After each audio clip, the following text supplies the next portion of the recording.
sang Mighty C kag Santon Plus Herbal Capsule.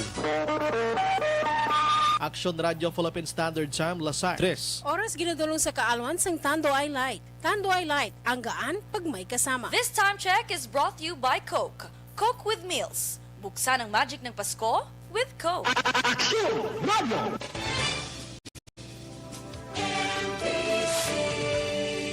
Manila Broadcasting Company. Sa balita, komentaryo, issue, serbisyo publiko. Aksyon Radio. Sa Bacolod, Aksyon Radio. Aksyon Radio. Action Radio Philippine Standard Time, las 6:05. Ining nga oras ginadulong sa inyo sang Shane Plus Capsule. Ang pinagkabayo kag pinaka-epektibo, wala na sang iban pa. Ang oras ginadulong sa inyo sang Sked Marketing. Tangkimo sang Panyawan Plus Herbal Capsule ukon manunggal with mangosteen. Panyawan ukon manunggal liniment. Celebrity Kojic Soap. Hug Celebrity Beauty Soap. This time check is brought to you by ACS Manufacturing Corporation. ISO certified. World-class quality. Aksyon Balita Evening Edition. Magadulong sa inyo sang mga nagapanguna ng balita lokal, national, international, sports, kag entertainment. Aksyon Balita Evening Edition. Kagkaroon ang inyong news team. Una sa balita, una sa aksyon. Mayong gabi syudad sa Bacolod, Western Visayas, kag Bugos nga Pilipinas sa welcome na sa pagpangalagad sa aksyon na balita evening edition. Karon nga daw Miyerkules sa Oktubre 27 tuig 2021. Makita kita live sa amon official Facebook page kag sa YouTube channel ang Aksyon Radyo Bacolod kag mabatian pag sa www.actionradyobacolod.com.ph.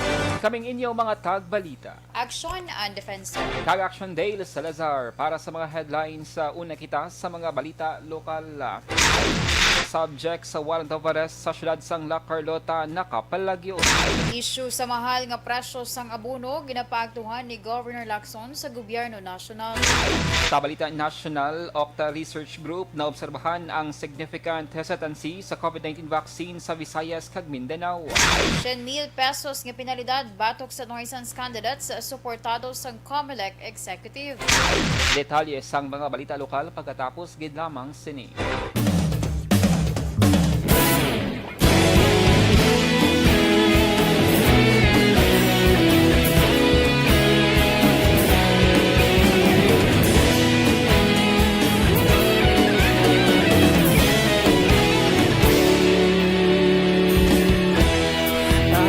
Yung banwa, mabugnaw nga hangin nagadapyan na. Ikaw nang ginapamatian namon ginasandigan. Tingog sang probinsya, kamatuuran ginapalap na. Minsay nga may dala, paglaom kag kasanan. Inuig na nagligan, ikaw gihapon ang ako nga istasyon. Sa pagbudlak sang adlaw, sa pagtuhaw sang biton. Mga balita nga dala inspirasyon. Aksyon Radyo, Bacolod man sa gihapon. Patayon Aksyon Radyo, Bacolod saludo sa imo. Patayon Aksyon Radyo, salamat sa pagserbisyo. Patas kag balanse, patuod na mensahe, wala sang hinagang pilihan. Patayon Aksyon Radyo.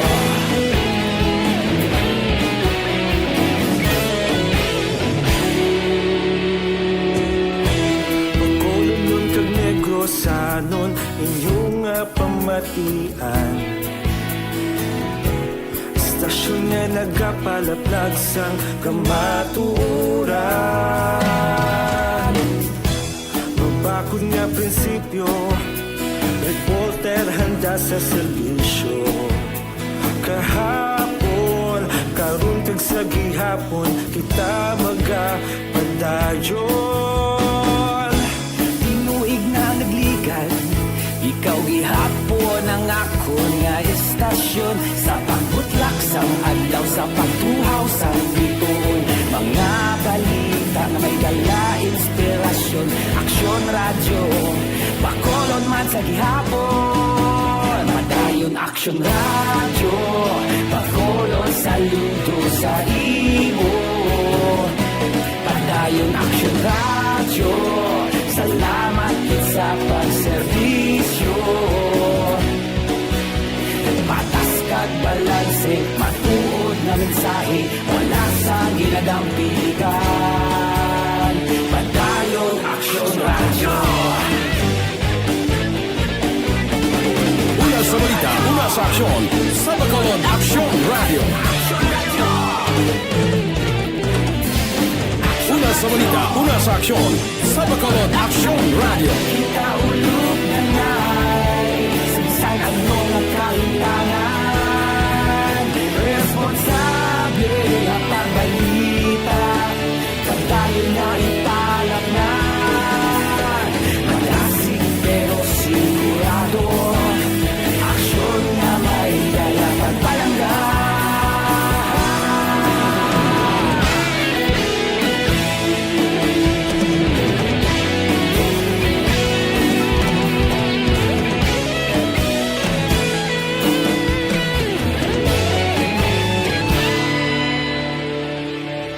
Padayon aksyon radyo, Bacolod saludo sa imo.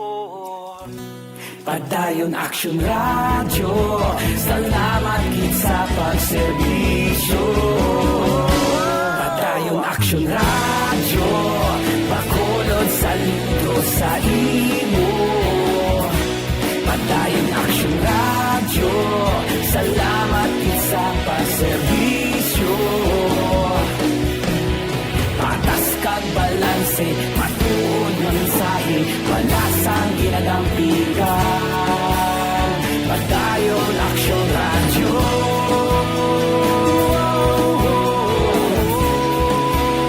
Padayon aksyon radyo.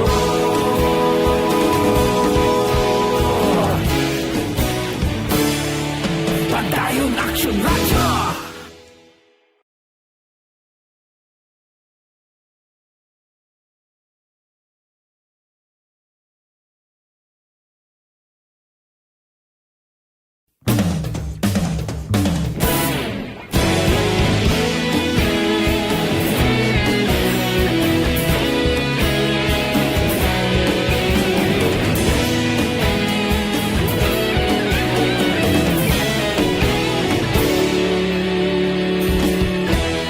Agapasumbanwa, mabugnaw nga hangin nagadapyan na.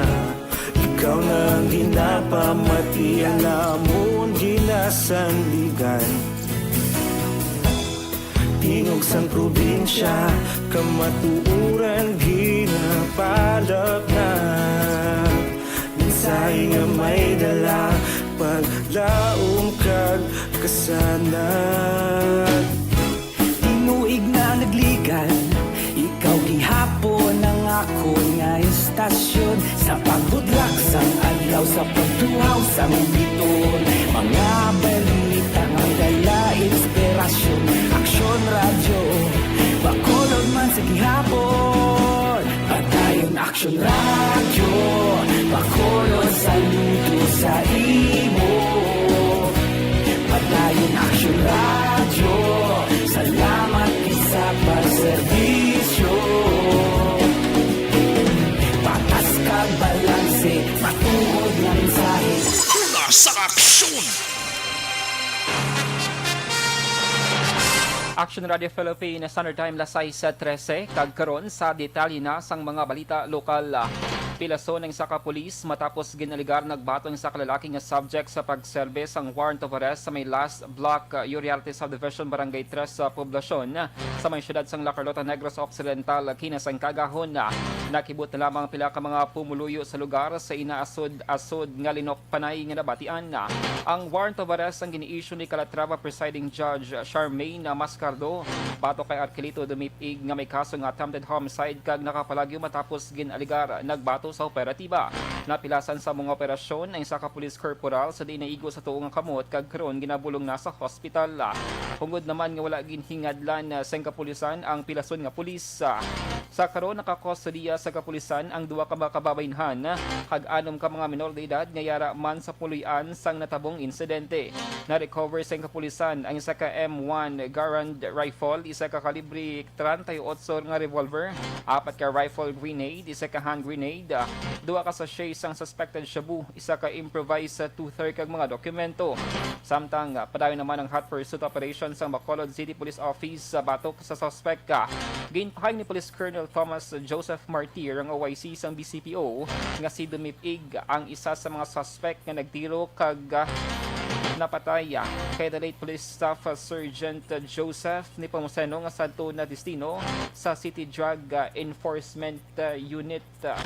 Yung operate sa ato na CIU, galing kay pag dito ko noon, yung paloktan sila. Okay. Yan siguro sa tama kadulong, so hindi man sila kasunod gate, nagtawag pa ka SWAT, ito kalayo. Layo pa, duro kayo may mga lulutsan sa likod, dinalagan yung sa likod, kapalalagyo, pinaklear na siyang SWAT, damo ito na-recover ng mga firearms. Nabatyan si Colonel Thomas Joseph Martir sang BCPO.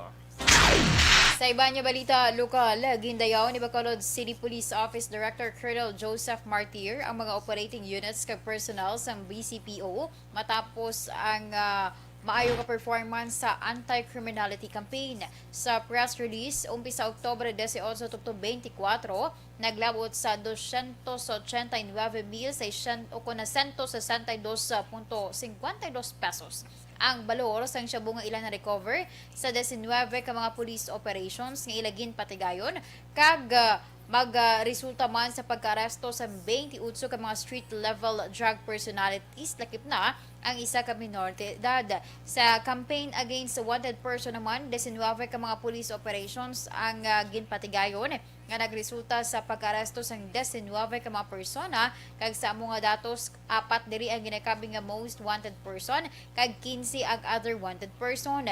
Sa campaign against loose firearms naman kag sa ginpatigayon nga uplan katok nagka-confiscar sang 8 tanan ka mga homemade firearms, isa ka short firearm kag isa man ka eksplosibo. 3 naman ka mga police operations ang napatigayon para sa campaign against all forms of illegal gambling na nagresulta man sa pag-arasto sa 8 ka mga persona kag 3 ka kaso na ang na-file sa korte. Sa iban nga balita lokal, nagalawom sa Negros Occidental Governor Bong Lacson nga maaktuhan sa gobyerno nasyonal ang problema may kangtanan sa pagsaka sa presyo sang abono, partikular na ang urea. Sunod kay Lacson, nabalaan sa gobyerno nasyonal kung anong mangin epekto sini sa ulihi kag kalabanan sa mga nagakandidato sa pagka-presidente sa tuig 2022 nga piniliay. Ang nagapabutyag man sang ilang mga suhestyon kung ano ang dapat nga paghimuon na. Nagapating gobernador nga ang pagsuspender sa koleksyon sang excise tax sa petrolyo makabulik sa pagresolba sang problema. Una din nagpahayag sang pagkadismaya ang grupo sa mga sugar producers sa Negros Occidental sa pagsaka sa presyo sang abono bangod posible nga magaresulta ini sa manubo nga produkto kag makaapekto naman sa food security program sang gobyerno. Nag-umpisa na subong adlaw ang deliberasyon sa sangguniang panlalawigan may kang tanan sa 5.7 billion pesos nga 2022 proposed annual budget sa Negros Occidental. Ini ang ginasugdan sa nga briefing ang sa summary sang plantilla, maintenance and other operating expenses, special and other appropriations para sa 2021. Una nga ginpatambong ang taga-governors, administrators kay Provincial Treasurer's Office kag Office of the Provincial Accountant. Sa nga hapon, ginpatawag naman ang mga taga-HRMO, PRACE, PPDO, PDC, PLUC, Provincial Engineer's Office, EEDD, Mambukal Residences, Cyber Center kag Provincial Tourism Division. Una dirigin pahayag ni Vice Governor Jeffrey Ferrer nga mga importante lamang nga opisina o kondibisyon ang ipatawag sa deliberasyon bangod sa ginapatuman nga COVID-19 health and kag safety protocol. Target sang SP nga mapubahan ang pondo sa ikaduha nga semana sang Nobyembre. Sunod nga deliberasyon patigayonon sa Oktubre 28 kag Nobyembre 10. Sa dugang pang balita lokal, gin-evaluate ang composite teams ang Office of the Civil Defense o OCD Region 6 ang mga protocol interventions kag prevention ni ganahimo sang local government units ng Bacolod City kontra COVID-19. Suno kay Vice Mayor Sid Familiaran, chairman sang local IETF, subong nga daw Miyerkules ang nagpakikita ang composite teams ng OCD sa iya upod man kay Bacolod EOC Executive Director M. Ang sa Bacolod Government Center. Ginpahayag ni Familiaran nga gin-evaluate sang team ang mga ginapatuman nga pulis sa Bacolod lakip man ang preparasyon sa pagdumdum sang piyesta Minatay. Ginpahayag sang Vice Alcalde nga gintumod man sang OCD ang sitwasyon sa nagapadayon nga voters registration sang COMELEC. Para kay Familiaran, nahimo sang syudad ang tanan nga ikasarang sa kampanya kontra COVID-19. Ginpalambot man sang Vice Alcalde sa OCD ang iya concern nga dapat ang mga government apur ang mayara man sang negative RT-PCR test result and test nga magbiyahe. Sa katapusan nga balita lokal, natalana nga mga-istorya si Councilor Dindo Ramos kay Mayor Evilio Leonardia para ipalambot ang ginapangabay sa mga transport group nga subsidy. Ini may kaingtanan sa asod-asod nga pagsaka sa presyo sa petrolyo. Suno kay Ramos, ang chair sa Committee on Transportation, i-refer niya ang concern sa alkalde bangod ini ang nagadepende man sa availability sa pondo. Ginklaro ni Ramos nga wala sa poder ang LGU sa ginapangayo nga saka sa platihan bangod ang LTFRB National amo ang nag-regulate city. Sa karon wala pa sa manabaton nga komunikasyon ng opisina ni Ramos gikan sa transport group sa ilang mga concern sa paggasaka sa presyo sa petrolyo. Una na nga ginduso sa mga transport groups ang 2 ka pesos nga saka sa platihan sa una nga 4 ka kilometro kag ang posible pagpatigayon sang untat biyahe. Sa balita, nasa aksyon. Action Radio Philippines Standard Time, alas 6:20, mataas ba lang presyon?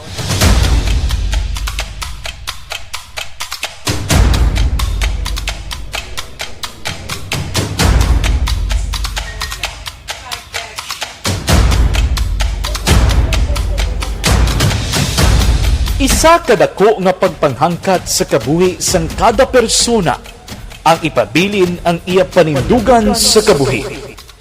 Bangod sa mga pagtilaw, kabudlayan, kapigaduhon, kag krisis. Madamo ang nagbuya sang ila panindugan sa kabuhi. Tama na! Parang awan niyo na!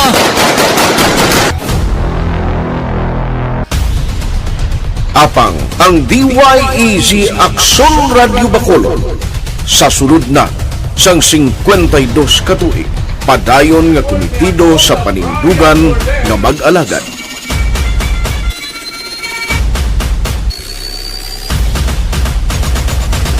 Aksyon Radio Bacolod 52 katuig na nga mabinungahon sa pagtuman sang panindugan nga magdulong sang matuod nga serbisyo publiko, balita kag kalingawan sa radyo.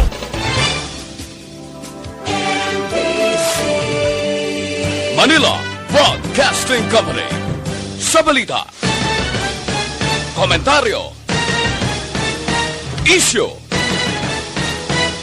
serbisyo publiko. Aksyon Radio sa Bacolod. Aksyon Radio! Aksyon Radio!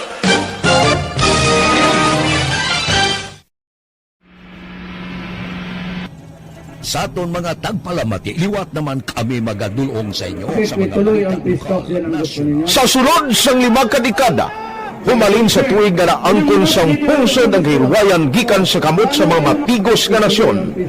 Kita sa gihapon ang nagaugyon, kahapon subong kag sa palaabuton.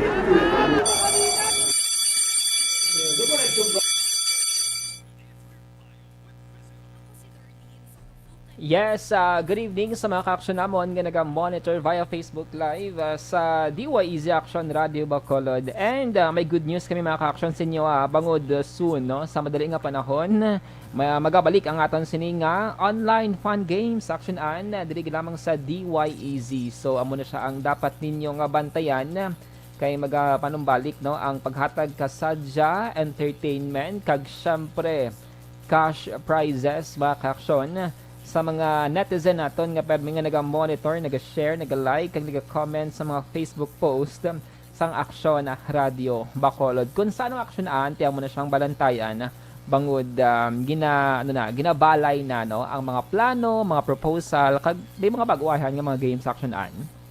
Kabay Action Day nga may aras sa mga bago nga mga games agud iya nga syempre ang aton nga mga listeners and viewers, di ba? Mas nga dako ang chance sa nila Action Day nga makadaog man sila. Labi pa subong naglapit na ang Pasko kag bagong tuig. Pasko ko na dila.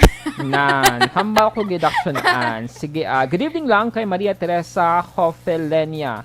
May top fan ba siya? Mabalik kayo ng top fan naton, top fan of the week or top fan of the month, no? Kay initial information action an once a month ang aton sininga online fun games. So mo siyang balantayan ang full details kay iga-announce na soon, of course, sa official Facebook page sa Action Radio Kaga sa Action Radio Bacolod community mga ka-action. Good evening lang kay John, sir na may gabi Action Day kag-an kag sa tanan. Say man kay Lai Borneso, good evening Action Radio staff, stay safe always kay Ma'am Homa Lumena. Yes, mayong gabi sa tanan nga mga members sa Energy Fans Club. Sa ila dira yan ni Ma'am Vanessa Mayo with Doc Matt Mayo and also sa kay kay Ma'am Jinky Dialagdon, sa ila ni Bia Jonathan, ila ni Dennis Tibor Roma, sa ila ni ni Atiya Kim Iriman nga always ginaga-monitor bisan nga answer sa iyang modules.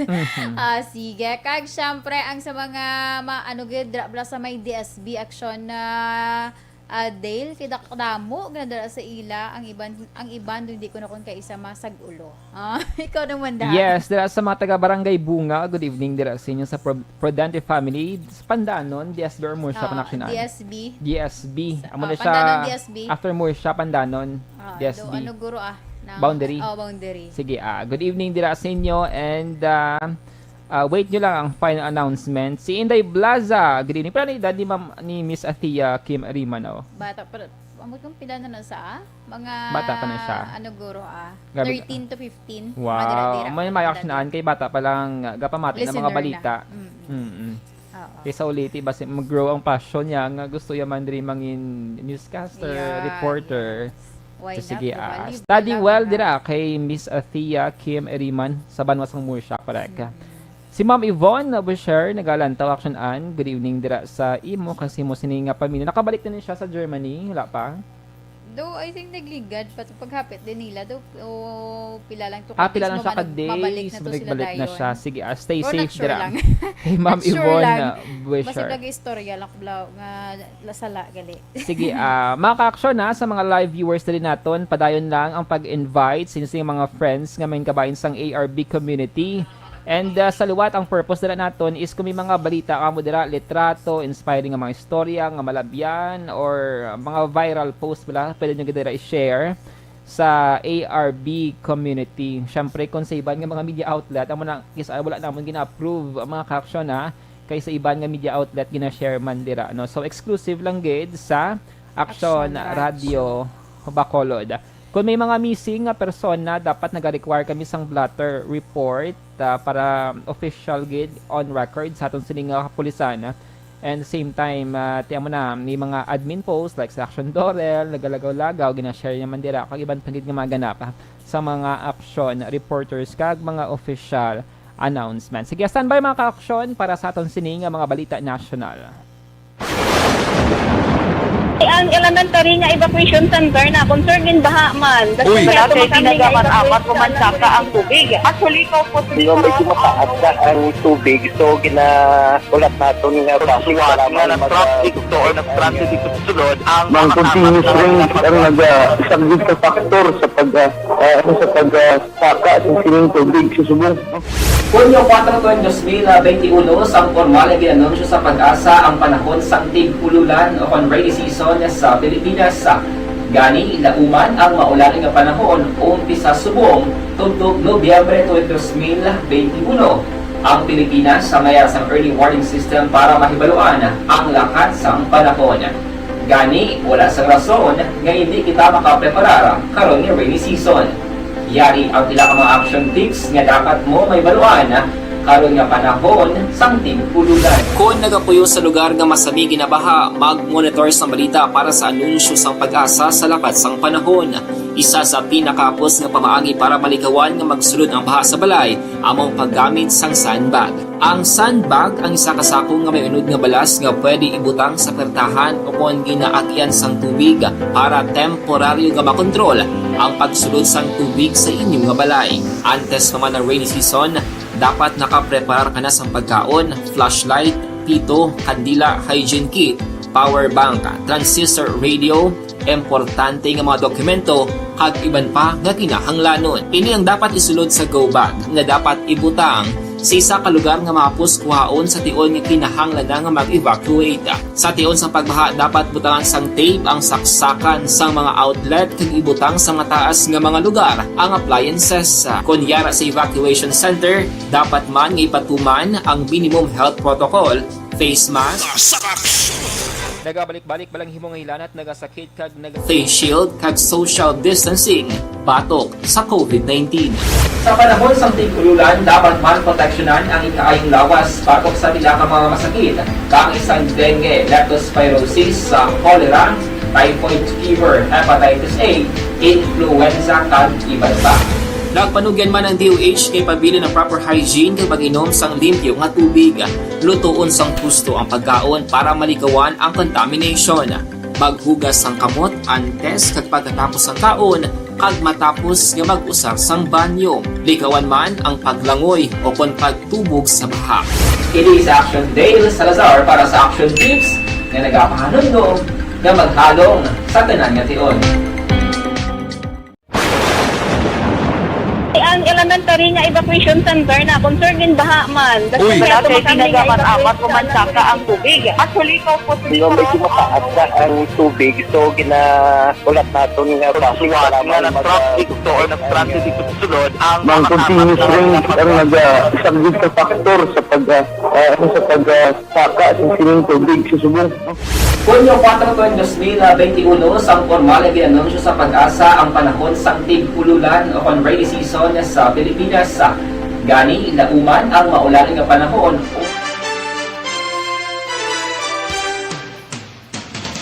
Kagkaroon sa detalye na sa mga balita nasyonal. Ginpahayag sang Octave Research Group nga mayroon sang significant hesitancy sa COVID-19 vaccine sa Visayas kag Mindanao.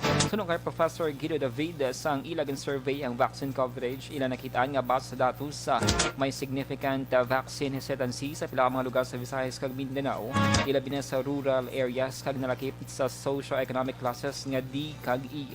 Sunod kay David, dapat magtutok ang kampanya nga safe ang bakuna bangod pila ka mga tawo nagapati nga hindi safe ang vaccine.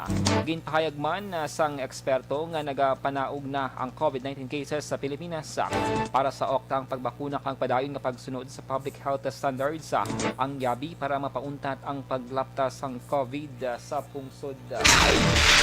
Action Radio Philippine Standard Time, alas 6:31. Liwat ginpanawagan sang 3-term senator nga si Lauren Legarda ang pagpatibong sa mga lahi kag programa para sa mga tumandok sa pagselebrar sa karon sang Indigenous Peoples Month. Suno kay Legarda, ang mga IP sa parte sa mga vulnerable sector nga sama-sami wala nahatagan sa nagakaigong atensyon.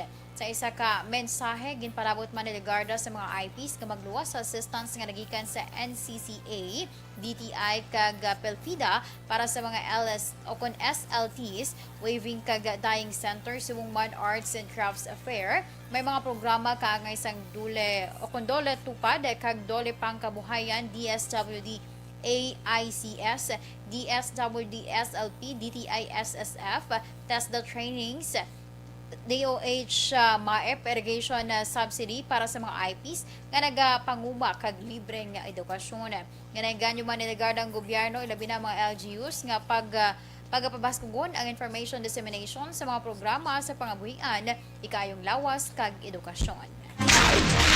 Lasay sa 33 sa Philippine Standard Time sa katapusan nga balita nasyonal. Nag-order na ang lokal nga gobyerno sa siyudad sang Manila sang 40,000 ka capsule sang Molnupiravir, isa ka anti-COVID drug bilang unang atikang sang gobyerno nasyonal nga nagahulat pa karon sang emergency use authorization na gikan sa United States nga Food and Drug Administration. Ang antiviral drug ang ginpahayag nga makapanubo sa risgo sang hospitalization kag kamatayon bangod sa COVID-19 sang 50%. ang desisyon sang Manila nga mag-advance nga magbakal. Ang base man sa impormasyon nga ginhatag ni Dr. Willie Ong, ang Vice Presidential Bet sang Aksyon Demokratiko, hag standard bearer nga si Manila Mayor Isko Moreno Domagoso. Sa balita, una sa aksyon! Action Radio Philippines, Standard Time las 6:34. Inyo nabatian ang kabugusan nga mga balita sa Action Balita Evening Edition. Karon nga daw Miyerkules sa Oktubre 27, 2021. Salawat kaming inyo mga tagbalita. Action and Defense. Kag-Action Dale Salazar. Una sa balita, una sa aksyon. Sa Bacolod Action Radio. Action Radio Number 1! Manila Broadcasting Company. Sa balita, komentaryo, issue, serbisyo publiko. Action Radio! Sa Bacolod, Action Radio. Action Radio!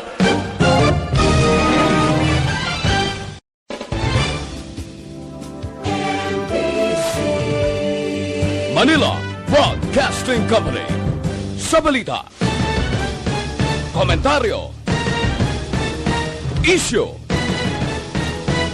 serbisyo publiko. Action Radio! Sa Bacolod, Action Radio. Action Radio!